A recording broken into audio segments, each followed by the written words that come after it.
Let's open and close the chuck.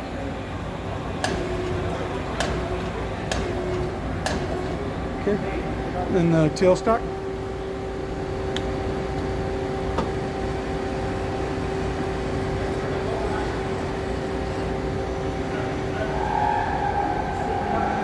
A couple turret indexes.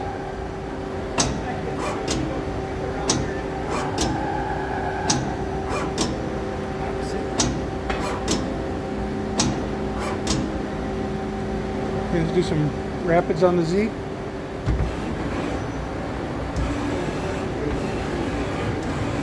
And the X.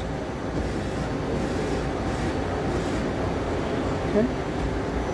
Let's run the spindle. What's that? 600? 600. 700. 1260. 1260. 1710. 1710. 2270.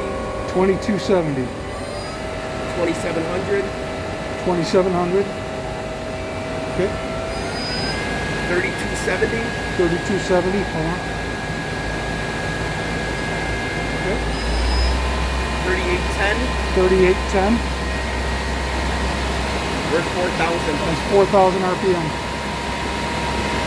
And stop it.